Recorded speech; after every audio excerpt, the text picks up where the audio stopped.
पवित्र भूमी असणाऱ्या या इंदापूर नगरीमध्ये भगवंताच्या कृपेने साधू संतांच्या आशीर्वादाने हा उत्सव या ठिकाणी संपन्न होतो आहे। वारकरी संप्रदायामध्ये ज्या काही फड परंपरा चालत आल्या त्याच्यामध्ये आजरेकर महाराजांच्या फडाची एक प्रासादिक परंपरा आहे। वारकरी संप्रदायामध्ये खूप मोठं काम या फडाचं आहे। महाराष्ट्र आणि महाराष्ट्राच्या बाहेर सुद्धा कर्नाटकापर्यंत या फडाचा वावर आणि प्रचार आणि प्रसारामध्ये संप्रदायाच्या प्रचार आणि प्रसारामध्ये या फडाने काम केलेलं आहे। या फडाचा एक महत्त्वाचा भाग म्हणून या इंदापूर परिसराकडे पाहिलं जातं। महान भगवत भक्त श्री गुरु नामदेव अण्णा माळी यांच्या पुण्यस्मरणानिमित्त पुण्यतिथीच्या निमित्ताने हा उत्सव या ठिकाणी संपन्न होतो आहे।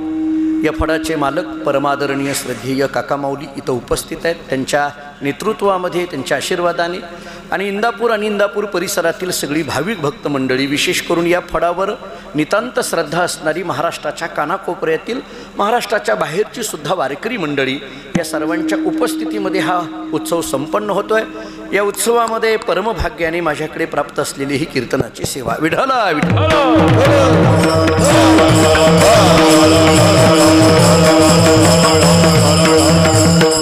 या अभंगामध्ये जगद्गुरु श्री संत तुकाराम महाराज भगवंताच्या नामाच्या संबंधाने आपल्या अंतःकरणातल्या भावना प्रकट करतात।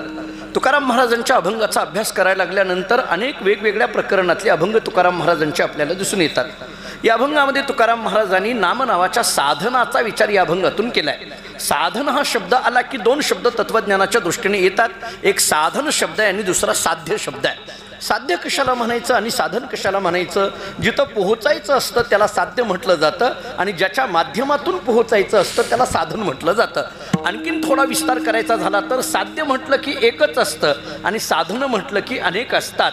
थोडं आणखीन वेगळ्या पद्धतीने बोलायचं झालं तर अनेक असतात ती साधनं असतात आणि एक असतं ते साध्य असतं। सोपं उदाहरण देऊन पुढे जातो। साध्य एक आहे पण तिथं पोहोचण्याकरिता लागणाऱ्या साधनाचा विचार मात्र पुष्कळ पद्धतीने आहे। निळोबारांच्या शब्दात बोलायचं झालं तर नाना साधनाच्या केल्या खटपटा किंवा मार्ग दावुनी गेले आधी दयानिधी संतते येण्याची पंथे चालू जाता न पडे गुंथा कोठे काही। या सगळ्या मार्गांचा विचार जर आपल्याला केला अनेक मार्गांचा विचार परमात्म्यापर्यंत पोहोचण्याकरिता संप्रदायाने आपल्या समोर सांगितलेला आहे। साध्य एक आहे आणि तिथं लागणारी साधनं मात्र अनेक पद्धतीची आहेत। आणखीन थोडं वेगळ्या शब्दात बोलायचं झालं तर या अभंगातून साध्याचा विचारही महाराजांनी सांगितला आहे आणि साधनाचा विचारही महाराजांनी सांगितला आहे। पण त्याच्याकरता दोन पद्धतीचा विचार मी आपल्याला सांगतो। साध्य कळून घेण्याकरिता तुकाराम महाराजांचं ज्ञानशास्त्रीय भूमिकेतलं चरित्र वाचा आणि साधन करून घेण्याकरता तुकाराम महाराजांचं भक्तिशास्त्रीय भूमिकेतलं चरित्र वाचा। मी दोन्ही चरित्राचा विचार या अभंगाच्या संबंधाने आपल्या समोर ठेवतो। जिथं पोहोचायचं आहे तिथं साध्य आणि ज्याच्या माध्यमातून पोहोचायचं आहे ते साधन। व्यवहारातलं एका वाक्यात उदाहरण द्यायचं झालं तर गाव एकच असतं पण तिथं जाण्याकरता रस्ते मात्र अनेक असतात। सोपं उदाहरण आहे। इंदापूर नावाचं गाव एक आहे पण तिथं येण्याकरता रस्ते अनेक आहेत ना। पूर्वेकडून येणारा रस्ता वेगळा आहे, पश्चिमेकडून येणारा रस्ता वेगळा आहे, उत्तरेकडून येणारा रस्ता वेगळा आहे, दक्षिणेकडून येणारा रस्ता वेगळा आहे। गाव एक आहे पण जाण्याकरता रस्ते अनेक आहेत ना, तसा परमात्मा एक आहे पण तिथं पोहोचण्याकरिता मार्ग अनेक आहेत। ज्ञानेश्वरी जर आपण डोळ्यासमोर ठेवली तर कर्मयोगाचा विचार, ज्ञानयोगाचा विचार, भक्तियोगाचा विचार अशा अनेक योगांचा विचार आपल्या समोर मांडलेला दिसून येतो। मी व्यवहारातली दोन वाक्य आपल्याला सांगतो, बारीक आहे का। जगामध्ये एक वर्ग असा आहे की ज्यांच्याकडे साध्याची निश्चिती आहे पण साधनाचा स्वीकार नाही आणि समाजामध्ये दुसरा वर्ग असा आहे की ज्यांच्याकडे साधनाचा स्वीकार आहे पण साध्याची निश्चिती नाही। मी सोप्या शब्दात सांगतो, साध्याची निश्चिती आहे पण साधनाचा स्वीकार नाही एक, साधनाचा स्वीकार आहे पण साध्याची निश्चिती नाही दोन। मी आपल्याला व्यवहारातलं उदाहरण देतो। समाजामध्ये एक वर्ग असा आहे की त्याला काय व्हायचं हे माहीत आहे पण ते होण्याकरता काय करावं लागतं हे माहीत नाही आणि दुसरा वर्ग असा आहे काय करतो हे माहीत आहे पण हे केल्याने काय होणार आहे हे माहीत नाही। मी उदाहरण दोन्ही पद्धतीने एका वाक्यात देतो। काय व्हायचं हे माहीत आहे पण त्याच्याकरता काय करावं लागतं माहीत नाही। मी अगदी एका वाक्यात उदाहरण देतो। चौथीचा मुलगा आहे, शाळेमध्ये चौथीचा मुलगा आहे, त्याला विचारा तुला मोठेपणी काय व्हायचं? तो म्हणतो कलेक्टर व्हायचं, रोज शाळा बुडवतो। उदाहरण संपलं, कळालं का? पहा, काय व्हायचं माहीत आहे हो पण त्याच्याकरता काय करावं लागतं हे माहीत नाही ना। आता दुसरं उदाहरण देतो। काय करतोय हे माहीत आहे पण हे केल्याने काय होणार आहे हे माहीत नाही। मी दुसरं उदाहरण देतो। आम्ही एखाद्याच्या घरी गेलो, घरी गेल्यानंतर आम्ही त्यांना विचारत असतो, कसं चाललंय, काय चाललंय, किती मुलं किती मुली, आम्ही असं विचारत असतो म्हणजे आम्हाला विचारावंच लागतंय. विचारावं लागतंय म्हणण्यामध्ये हे ज्याला विचारायला येतं त्यानंच महाराज व्हावं अलीकडल्या काळामध्ये. कारण आता हे घरी गेल्यानंतर हेच उद्योग आम्हाला. एखाद्या वेळेस आत्ताची तर परिस्थिती अशी आहे, एखादं प्रमाण चुकलं तरी चालतंय, पण माणसांची नावं लक्षात ठेवावी लागायला लागली. एखाद्या माणसाचं जर नाव विसरलो तर ती लोक पंगत देत नाहीत. एक पंचायत आहे का परत. हे फार अवघड झालं अलीकडे. पूर्वीचा तुमच्या काळातला परमार्थ आणि आमच्या काळातला परमार्थामध्ये फार फरक पडला. तुमच्या काळामध्ये मला आठवतंय, म्हणजे अनेक माझ्यासमोर डोळ्यासमोर ही जुनी मंडळी माझ्यासमोर आहेत. मी या फडाच्या संबंधाने, या फडाचे आणि आमच्या घराण्याचे संबंध काय आहेत आदरणीय काका माऊलींना चांगलं माहीत आहे. हे काही आत्ताचे संबंध आहेत अशा भाग नाही, पिढ्यानपिढ्याचे संबंध आहेत. बार्शीची मंडळी इथं उपस्थित आहेत, त्यांना माहीत आहे. कर्नाटकामध्ये शेलवडी नावाचे एक गाव आहे आणि त्या शेलवडीला आजही तिथला दिंडी उत्सव हा बोधले महाराज आणि आजरेकर महाराजांच्या दोघांच्या संयुक्त विद्यमानाने चालतो. तिथं दोन्ही पुण्यतिथ्या साजऱ्या केल्या जातात. आमच्याही मूळ पुरुषांची पुण्यतिथी साजरी केली जाते आणि आजरेकर महाराजांच्या फडाचीही पुण्यतिथी या ठिकाणी साजरी केली जाते. दोन्ही पुण्यतिथी नवलगुंद असेल, नरगुंद असेल, शेलवडी असेल, या कर्नाटकातल्या गावामध्ये दोन्ही फड, जरा पुढे बोलू, गुण्या गोविंदाने चालतात. हे महत्त्वाचं आहे. अलीकडल्या काळामध्ये फडाफडांचे गोंधळ किती आहेत आपल्याला माहीत आहे, पण आम्ही तिथं दोन्ही फड आमचे गुण्या गोविंदाने चालतात. हे मला आज गेली अनेक वर्ष झालं मी पाहतोय. माझ्या वडिलांच्या बरोबर महान भगवत भक्त वैकुंठवासी काळे माऊली होते, तेव्हा मी अनेक वेळेला तिथं मी शेलवडीला गेलेलो आहे. त्यामुळे मला ही सगळी मंडळी, जुनी मंडळी डोळ्यासमोर आहेत. पूर्वीच्या काळामध्ये आणि आत्ताच्या काळामध्ये हा फरक आहे. मी एका घरी गेल्यानंतर त्यांना विचारलं, काय मावशी बरं आहे का? हो बरं आहे. किती मुलं? त्यांनी सांगितलं 2 मुलं. काय करतोय थोरला? ते म्हटले समोर आहे, त्याला विचारा. मी आपलं थोरल्या मुलाला विचारलं, का रे बाबा काय करतोय? कोणीही प्रश्न विचारेल, तुम्ही तोच विचारणार, मीही तोच विचारणार. मी म्हटलं काय करतोय? तो म्हटला 12वीची परीक्षा देतोय. मी लगेच पुढला प्रश्न विचारला, मग पुढं काय ठरवलंय? कुणी विचारेल ना, 12वीची परीक्षा देतोय, पुढं काय ठरवलंय? तो म्हटलं बघू जमल तसं. हे काही उत्तर आहे का? 12वीची परीक्षा देत असेल तर बघू जमल तसं हे काही उत्तर देता येईल का? याचा अर्थ याला काय करतोय हे माहीत आहे, पण हे केल्याने काय होणार आहे हे माहीत नाही. एक वर्ग असा आहे, काय व्हायचंय माहीत आहे, पण त्याच्याकरता काय करावं लागतं माहीत नाही. दुसरा वर्ग असा आहे, काय करतोय माहीत आहे, पण हे केल्याने काय होणार आहे माहीत नाही. मला असं वाटतं साध्याची निश्चिती पाहिजे आणि साधनाचाही स्वीकार पाहिजे. आपल्याला काय व्हायचंय हेही कळालं पाहिजे आणि त्याच्याकरता काय करावं लागतं हेही कळालं पाहिजे. आपल्याला कुठं पोहोचायचं हेही कळालं पाहिजे आणि ते पोहोचण्याकरता काय करावं लागतं हेही कळालं पाहिजे. या दोनही प्रश्नाची उत्तरे या अभंगामध्ये दिलेली आहेत असं मला वाटतं. काय व्हायचंय किंवा कुठं पोहोचायचं आहे याचंही उत्तर दिलंय. जीवाचं अंतिम गंतव्य काय आहे याचाही विचार केलेला आहे आणि त्या अंतिम गंतव्यापर्यंत पोहोचण्याकरिता कोणत्या मार्गाचा स्वीकार करावा याचंही उत्तर दिलंय. विठाला विठाला.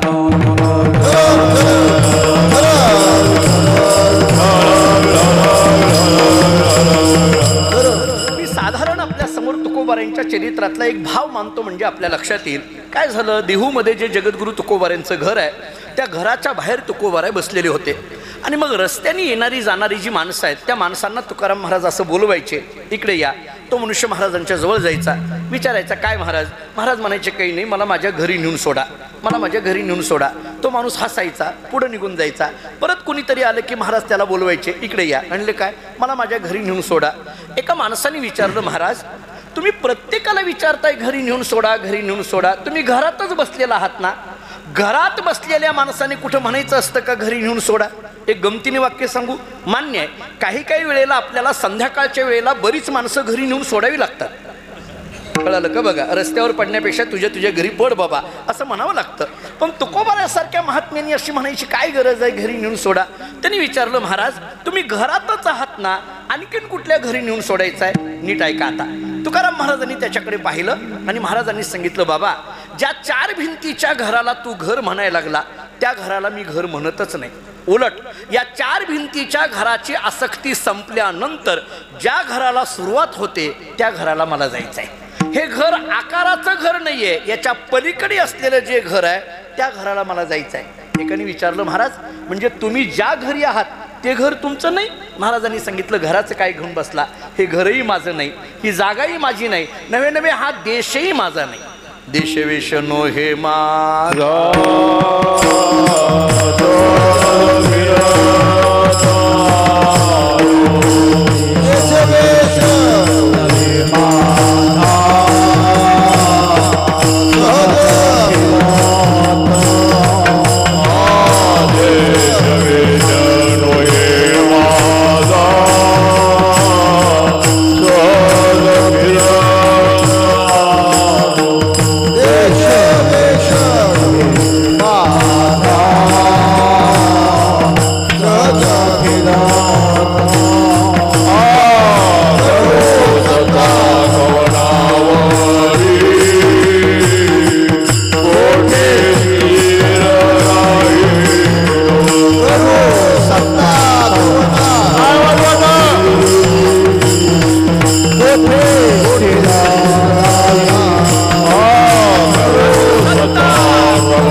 म्हणतात अरे बाबा या जागेचं देशाचं काय घेऊन बसला. देशे विषणू हे माझा सहज फिरत आलो, करू सत्ता कवनावरी कुठे स्थिर राहिलो.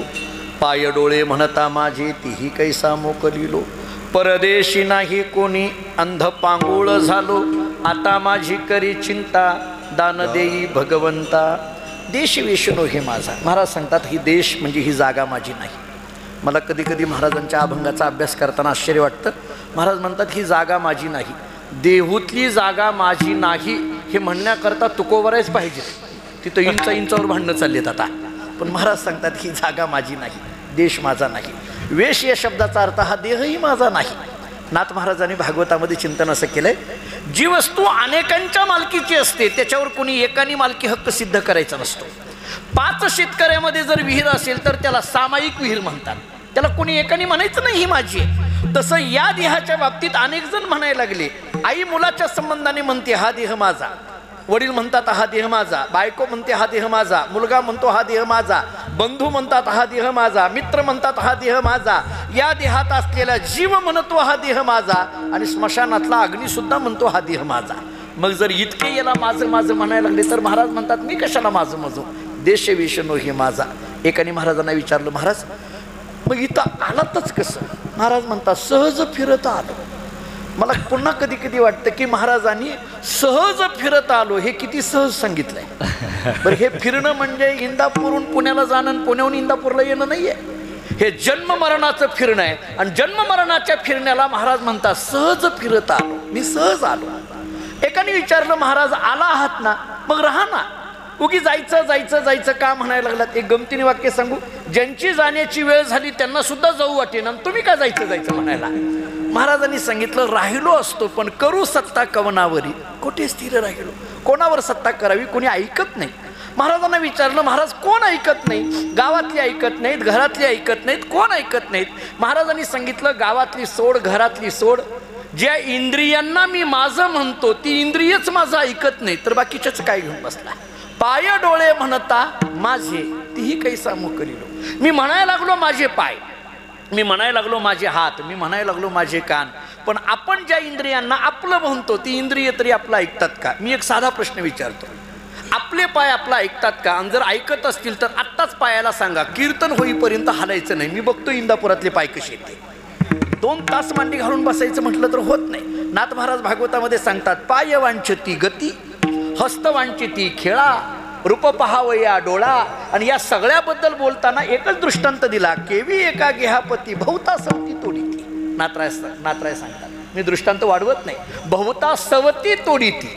एकाच देहामध्ये ह्या इंद्रियांची सगळी ओढाओढी चाललेली आहे. पाय डोळे म्हणता माझे तीही कैसा मोकलिलो. आणि मग महाराज सांगतात माझ्या लक्षात आलं इथं माझा हा स्वदेश नाही, परदेशी नाही कोणी अंध पांगुळ झालो.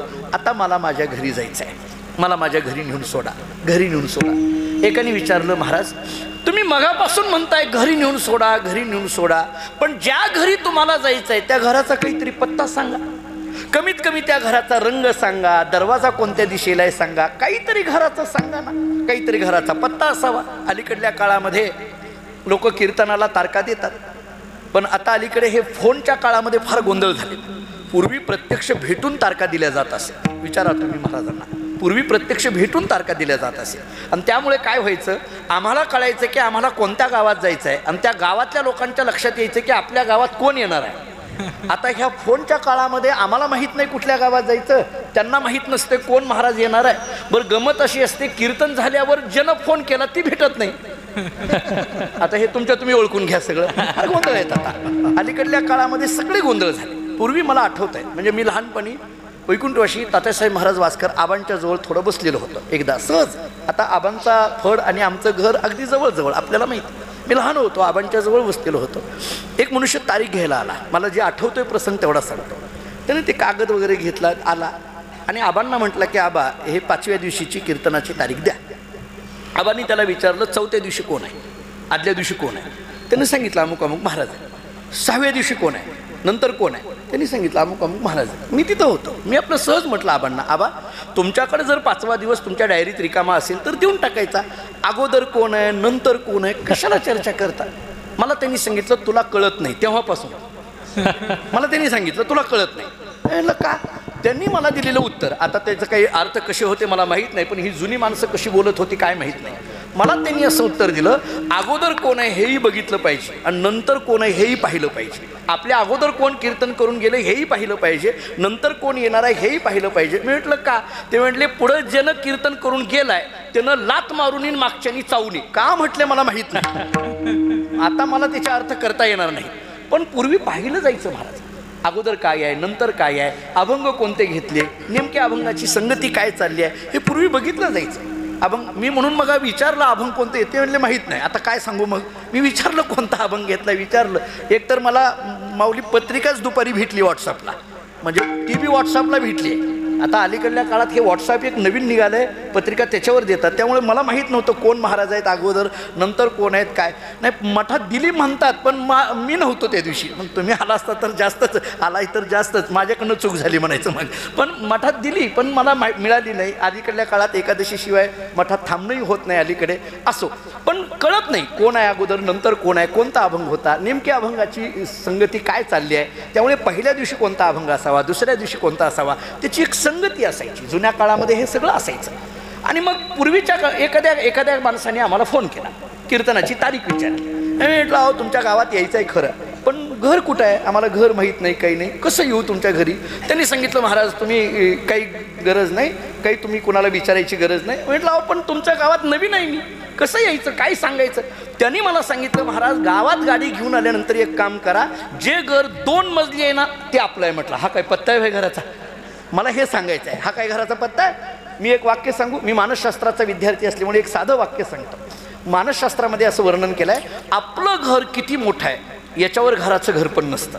आपलं घर किती मोठं आहे याच्यावर घराचं घर पण नाही. आपल्या घरातल्या माणसांची मनं किती मोठी आहेत त्याच्यावर घराचं घर पण असतं. त्यामुळे घरं मोठी असणं म्हणजे घर नाही, घरातल्या माणसांची मनं काय आहेत हे महत्त्वाचं आहे. जुन्या काळामध्ये आठवते का बघा, एखाद्याच्या घरातून उठू वाटत नाही, आता एखाद्याच्या घरात बसू वाटत नाही. ही अशी परिस्थिती आहे. पूर्वी घरं लहान होती, पूर्वी बघा अगदी लहान असायची पण तिथून उठू वाटायचं नाही. आता घर फार मोठी झाली पण आपल्याला फार काळ बसू वाटत नाही. याचा अर्थ इंग्रजीमध्ये एक शब्द आहे, वेव्ज म्हटलं जातं, लहरी म्हटलं जातं. त्या घरातल्या भिंती सांगत असतात या घरातले माणसं कशी आहेत. त्यामुळे घराचा काहीतरी पत्ता असावा ना. तुकाराम महाराजांना विचारलं, महाराज ज्या घरी तुम्हाला जायचं आहे त्या घराचा काहीतरी पत्ता असेल, तुम्ही घरी नेऊन सोडा घरी नेऊन सोडा म्हणता, पण त्या घराचा पत्ता काय आहे.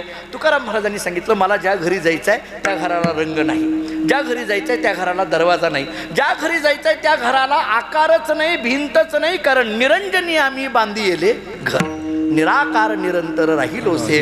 आम्हाला जे घर बांधलेलं आहे त्या ठिकाणी जायचं आहे. आता महाराजांना विचारलं, महाराज ज्या घरी जायचं आहे हे कळालं, जिथं पोहोचायचं आहे ते कळालं, पण तिथं पोहोचण्याकरिता कोणत्या मार्गाने पोहोचायचं हा प्रश्न आहे. आता साध्य कळालं हो, पण त्याच्याकरता लागणारी साधनं कोणती आहेत हे कळालं पाहिजे ना. त्या साधनाचा विचार आपल्याकडे 4 पद्धतीने केला. एक कर्म नावाचं साधन, दुसरं ज्ञान नावाचं साधन, तिसरं योग नावाचं साधन आणि चौथं नामस्मरण नावाचं साधन. अशा 4 मार्गाचा विचार केला. कोणी कर्माची वाट सांगितली, कोणी ज्ञानाची वाट सांगितली, कोणी योगाची वाट सांगितली आणि कोणी नामाची वाट सांगितली. मग आता या 4 वाटामध्ये नेमकं कोणत्या वाटेने जावं, मी त्याच्यातही एक साधा प्रश्न उपस्थित करून पुढे जातो. आपल्याला ज्या रस्त्याने जायचं आहे सगळ्यात महत्त्वाची गोष्ट तो रस्ता जवळचा असावा. तो रस्ता प्रत्येक माणसाची अपेक्षा अशी असते जवळचा असावा. रस्ता आम्हाला पाहिजे पण कसा पाहिजे, जवळचा पाहिजे. मग आता कर्म नावाची वाट, ज्ञान नावाची वाट, योग नावाची वाट आणि नामस्मरण नावाची वाट, याच्यातली जवळची वाट कोणती आहे. प्रमाण तुम्ही याच्या संबंधाने जर विचार केला तर मी ऐकण्यातला एक अभंग सांगून पुढे जातो. स्वल्प वाटे चला जाऊ, वाचे गाऊ विठ्ठल, तुम्ही आम्ही खेळी मिळी, गदारोळी आनंदे, ध्वजा कुंचे गरुड टके, शृंगार निके करुनिया. शेवटचं चरण फार महत्वाचं आहे. तुका म्हणे हेची नीट, जवळी वाट वैकुंठा. मला जवळी शब्द पाहिजे होता. जवळी वाट वैकुंठा. वैकुंठ या शब्दाचा अर्थ परमात्मा. वैकुंठ या शब्दाचा अर्थ भूवैकुंठ पंढरपूर घ्या किंवा वैकुंठ असलेला परमात्मा. ज्ञानदेवा पाठ हरी हा वैकुंठ भरला घन दाट हरी दिसे, अधिक अक्षराने एका, भूवैकुंठ म्हणे तुका. या सगळ्यांच्या अनुषंगाने वैकुंठ या शब्दाचा अर्थ परमात्मा. त्या परमात्म्यापर्यंत जाण्याकरिता महाराज सांगतात ही जवळची वाट आहे. वाचे गाऊ विठ्ठल ही जवळची वाट आहे. एकाने विचारलं महाराज कळालं, कर्म ज्ञान योग आणि नाम याच्यातली जवळची वाट कोणती आहे हे कळालं. पण आणखीन एक प्रश्न मनात येतो, कोणता? रस्ता जवळचा असावा आणि तो चांगला असावा. पटलं का? बघा मानसशास्त्र आपलं कसं आहे, रस्ता जवळचा असावा आणि तो चांगला असावा. जवळचाही पाहिजे आणि चांगलाही पाहिजे. गंमत सांगू, अलीकडल्या काळात जे जवळचे रस्ते ते चांगले नाहीत आणि जे चांगले आहेत ते जवळचे नाहीत.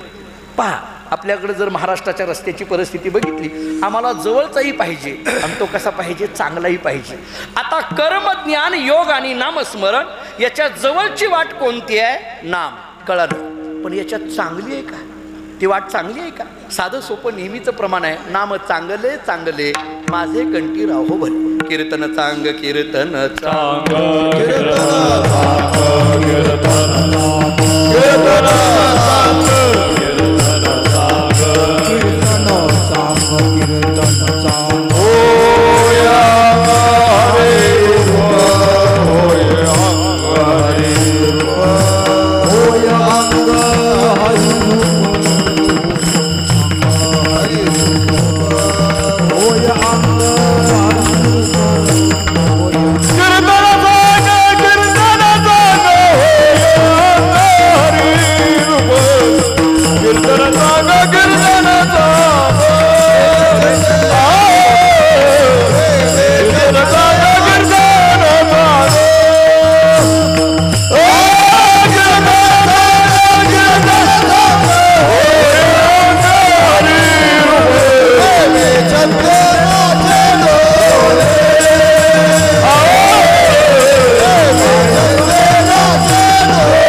चांगला आहे या पद्धतीने आपल्या समोर विचार येतो. म्हणजे कर्म ज्ञान योग आणि नाम या चारही वाटेमध्ये जवळची वाट कोणती झाली? नाम.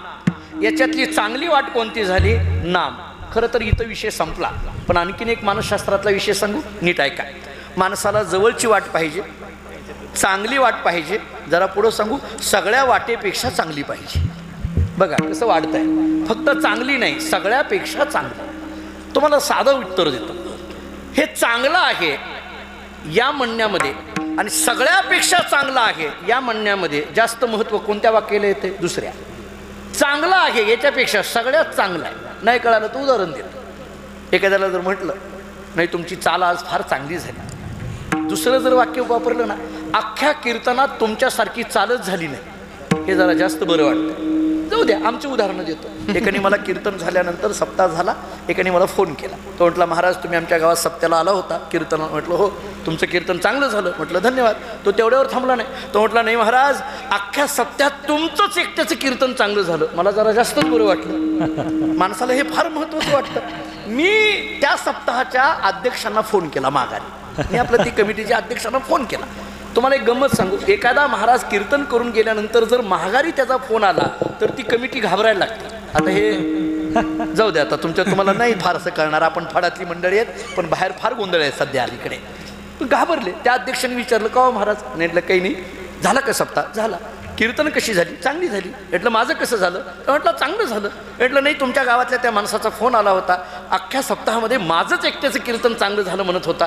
त्या अध्यक्षांनी सांगितलं महाराज तुमचं कीर्तन चांगलं झालं, पण ज्याचा फोन आला त्याचं फार मनावर घेऊ नका, ती सगळ्याच कीर्तन करायला असं म्हणतंय, तुम्हाला म्हणतंय अशातला भाग नाही. काही काही माणसाची अशी गाबोळे शब्द आहेत, हो फार ठरलेले शब्द आहेत. चांगलं एक तर जवळची वाट पाहिजे, चांगली पाहिजे आणि सगळ्यांपेक्षा चांगली पाहिजे. आता मी 2 प्रमाणात तर देऊन आलो.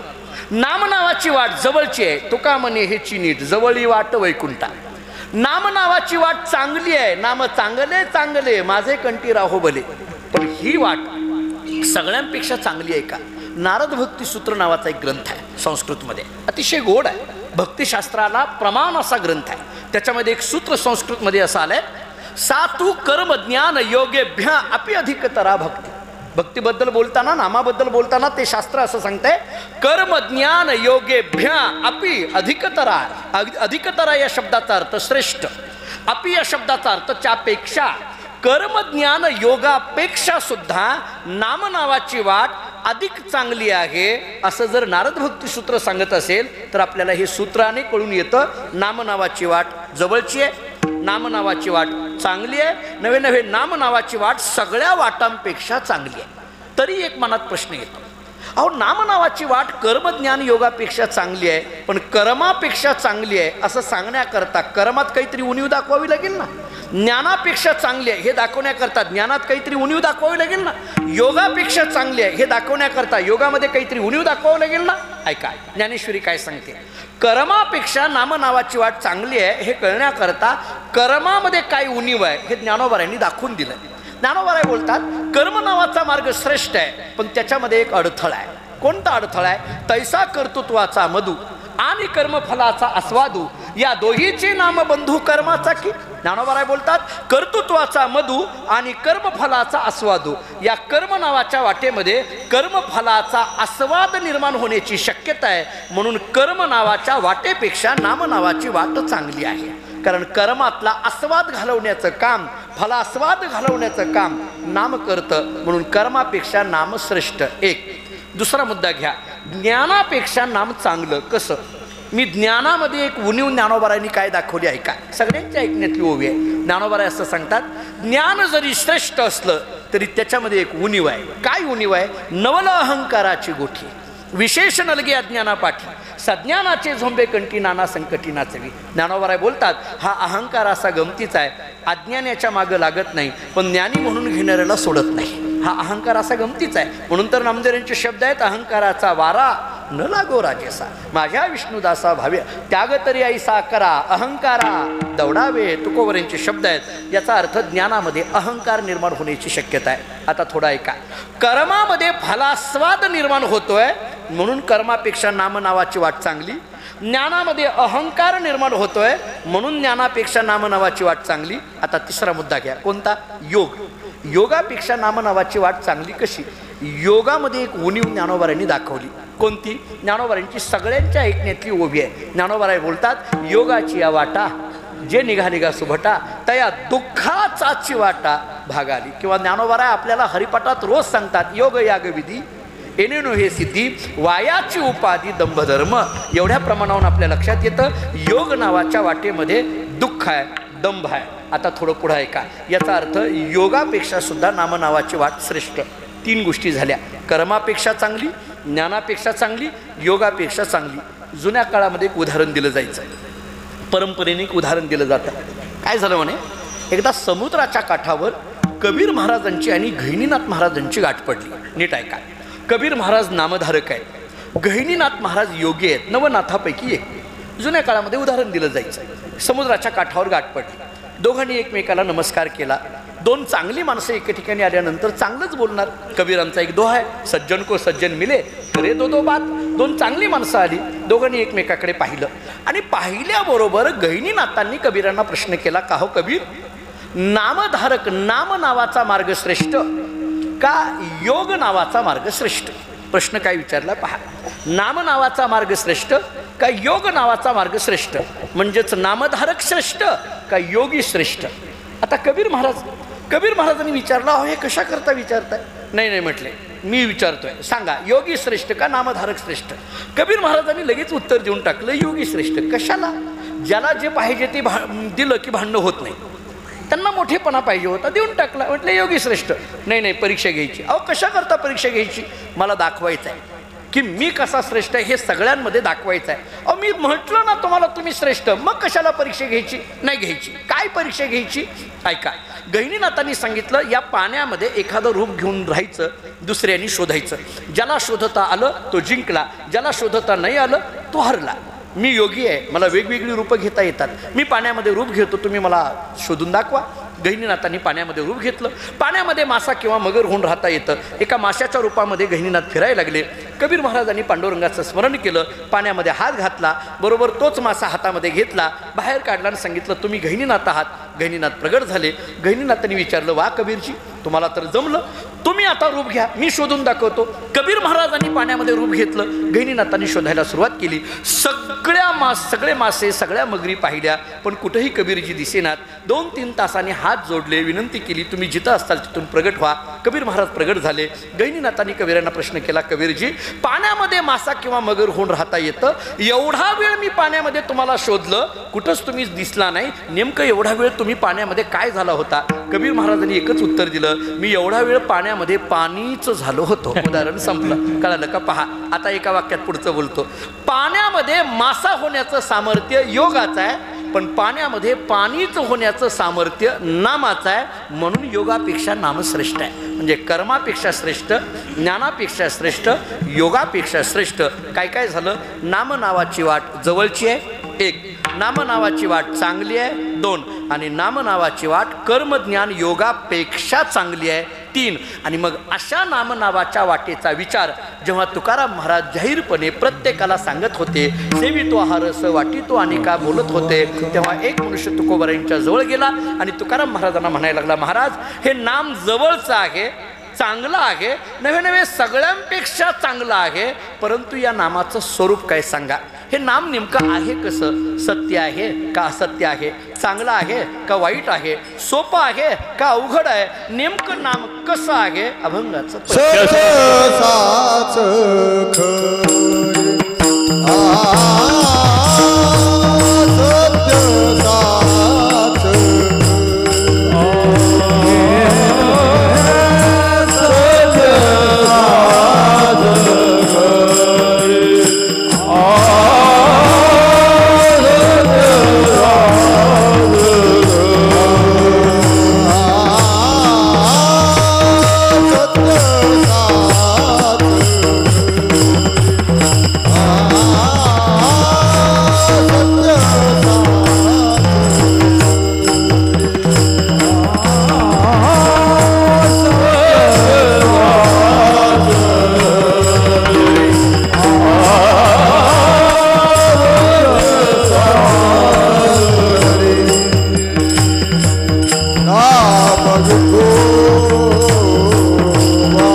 हे बरे.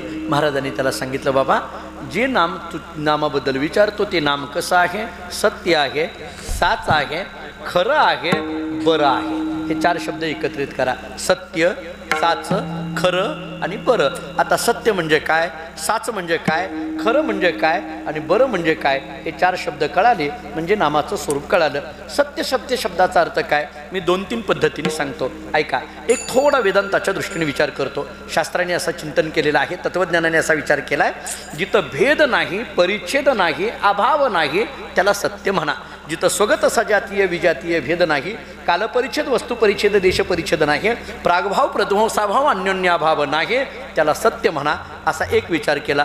समजा हा थोडा अवघड वाटला. आता दुसरा सांगतो. सत्य शब्दाचा अर्थ काय, ज्याचा कधी नाश होत नाही त्याला सत्य म्हणा. ज्ञानोबारांचा एक अभंग सगळ्यांच्या ऐकण्यातला आहे. शरीर आटे, संपत्ती आटे, हरिनाम नाटे ते बरवे. ज्ञानोबाराय बोलतात, शरीराचा नाश होणार आहे, संपत्तीचा नाश होणार आहे, पण हरिनामाचा मात्र कधीही नाश होणार नाही आहे. ज्याचा कधी नाश होत नाही त्याला सत्य म्हणा. किती गोष्टी झाल्या.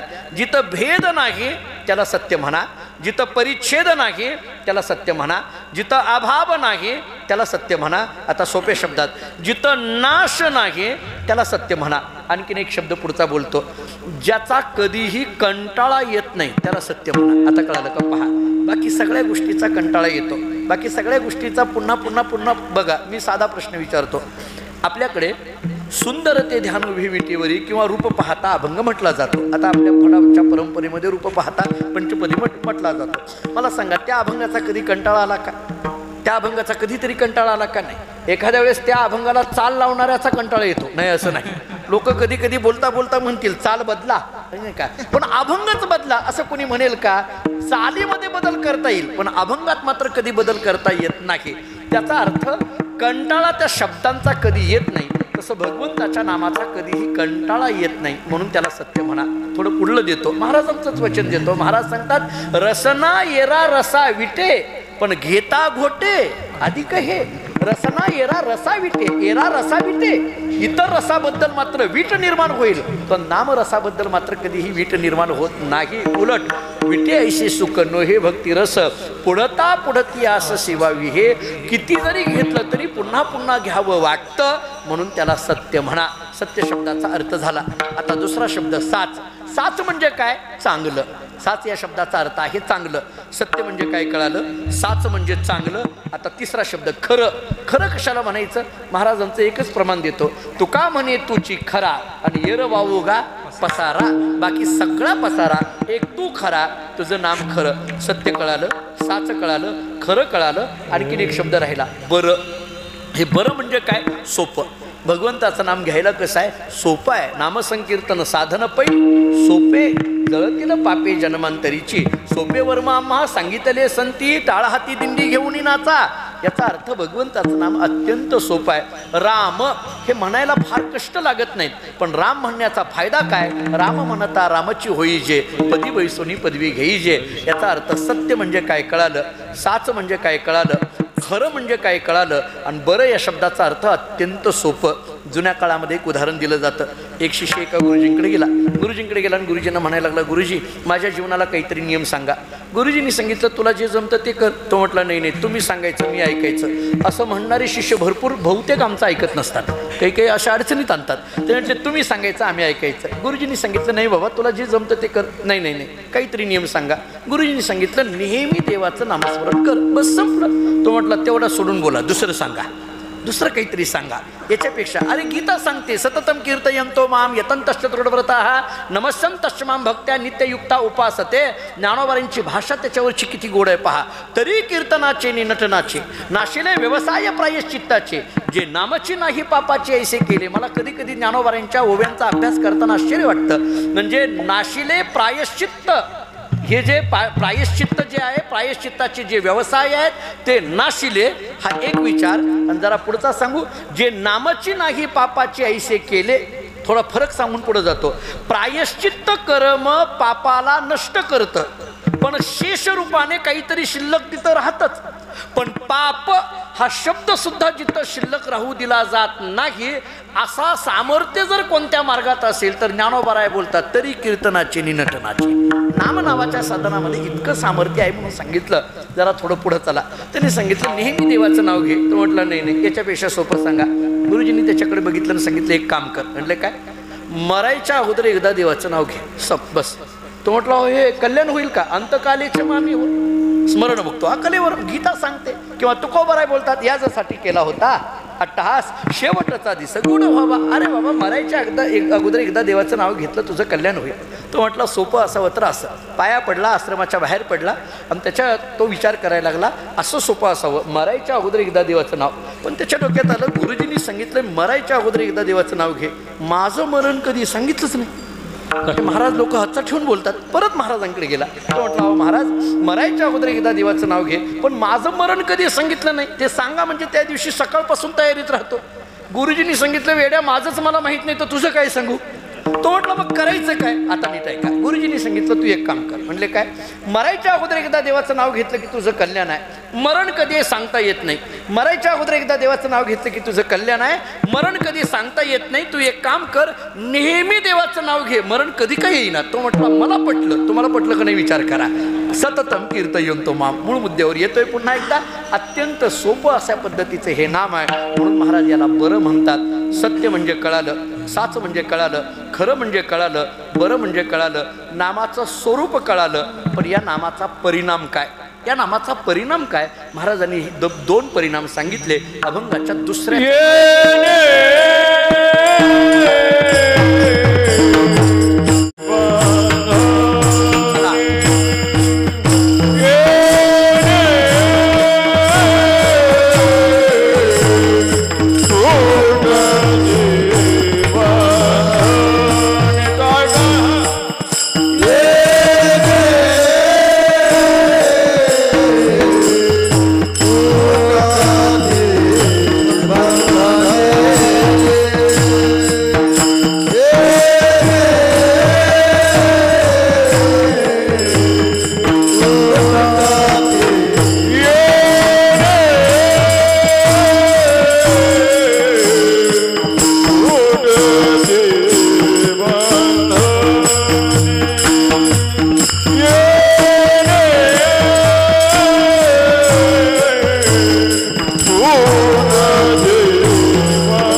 महाराज सांगतात भगवंताच्या नामाचा परिणाम दोन पद्धतीने सांगितला. येणे तुटती बंधने एक आणि उभय लोकी कीर्ती जेणे दोन. या दोन्हीकडे जर बारीकाईने बघितलं तर लक्षात येईल भगवंताच्या नामाने बंधने तुटती असं सांगितलेलं आहे. आमचे गुरुजी एक वाक्य सांगायचे, आम्ही ज्यांच्याकडे अभ्यासाला होतो ते असं म्हणायचे, अहो बंधने असती तर तुटती, नसती तर कशाने तुटती म्हणायचे. बंधन असावं आणि मग तुटावं. बरं महाराजांचंच वचन आहे, मुक्त कास या म्हणावे बंधन ते नाही ठावे. जर बंधनच नाही तर तुटती म्हणण्यात काय अर्थ आहे का? मग हे बंधने तुटती असं का म्हटलं? दुसरं प्रमाण महाराजांचं नेहमीच देतो, मुक्त होता परी बळे झाला बद्ध घेऊन या छंद माझे माझे. मुळात पाहायला गेलं तर जीव मुक्तच आहे, पण बळच आत्मस्वरूपाच्या अज्ञानामुळे बद्ध स्वतःला म्हणून घेऊ लागला आणि म्हणून त्याच्याकरता येणे तुटती बंधने असं सांगावं लागलं. बळच म्हणायला लागला, बांधलो असं बळच म्हणायला, बांधलं नसताना बांधलो असं म्हणायला लागला. जुने कीर्तनकार उदाहरण द्यायचे. आपलीकडे फड परंपरेमध्ये असं उदाहरण दिलं जायचं की एखाद्या संध्याकाळच्या वेळेला कुंभार 50-50 गाढवं त्याच्याकडे आली किंवा त्या कुंभाराला प्रश्न पडायचा एवढ्या गाढवाला बांधायला दोरी कुठून आणायची. तो एक दोरीचा तुकडा घ्यायचा आणि गाढवाच्या पायाला चिटकवायचा, बांधायचा नाही फक्त चिटकवायचं. त्या गाढवाला वाटायचं बांधलं काही, रात्रभर उभा. कोण? मी कुंभाराच्या दारातलं सांगतोय, रस्त्यावर फिरणारी नाही. ते रात्रभर उभा. सकाळी तोच कुंभार यायचा, तो दोरीचा तुकडा सोडल्यासारखं करायचा. हॅक केल्याबरोबर त्या गाढवाला वाटायचं सोडलं. बांधलंय का? नाही. सोडलंय का? नाही. बांधलं नाही, सोडलं नाही, पण बळच वाटायला लागलं बांधलं आणि बळच वाटायला लागलं सोडलं. बळच बांधलं असं ज्याला वाटतं त्याचं नाव गाढव. गाढव शब्दाचा अर्थ एवढाच आहे. आमच्याकडे काही काही महिनावारीला लोक येतात, एवढी घाई. पूर्वीच्या काळामध्ये दशमी व्रताचा आरंभ अशी वारी होती. खरं तर द्वादशीची खिरापत झाल्याशिवाय जायचं नाही. अहो दशमीला जर वारकरी चंद्रभागेच्या स्नानामध्ये नाही दिसला तर तो वारकरी गेला असं म्हणायचे म्हणे. इतकी निष्ठा असायची पूर्वीच्या काळामध्ये. काही काही वेळेला आता इतकी घाई करतात. नाही म्हटलं अहो जरा दिंडी तरी करून जा. नाही नाही महाराज. बरं फराळ करून जा, कीर्तन ऐकून जा, काहीतरी कर. नाही नाही, त्यांनी मला सांगितलं महाराज तुम्ही काही मोकळे. त्यानं मला मोकळं म्हटलं. आम्ही किती बांधलोय तुम्हाला काय माहिती म्हटलंय. याचा अर्थ खरं तर जीव कशानेच बांधलेला नाही, पण बांधलं म्हणायला लागला. ही बळच आलेली जी बद्धता आहे, ही बद्धता तोडण्याकरता महाराज सांगतात येणे तुटती बंधने. आता संसाराने बंधनं निर्माण होतात आणि यांनी बंधनं तुटतात. येणे मज भोगविल्या खानी नसता छंद लाविला मनी माजलो मी माझे भ्रमणी झाली गोडणी विटंबना शस्त्र हे निर्वाणीचा बाण. तुकोबरांची नाटातली भाषा सगळ्यांना माहिती आहे. येणे मज भोगविल्या खानी, नको तो छंद माझ्या मनाला लागला. हा संसारामध्ये मी माझे माझे मी माझलो, हे मी आणि माझं याच्यामध्ये जे गुंतून गेलंय हे मी माझं तोडण्याकरता महाराज सांगतात येणे तुटती बंधने उभय लोकी कीर्ती जेणे. भगवंताच्या नामाचं स्वरूप कळालं, भगवंताच्या नामाचा परिणाम कळाला. दोन महत्त्वाचे प्रश्न आहेत. एक भगवंताच्या नामाची अनुभूती एक ऐकायची आहे आणि भगवंताचं नाम घेणाऱ्या नामधारकाचं सामर्थ्य एक ऐकायचं आहे.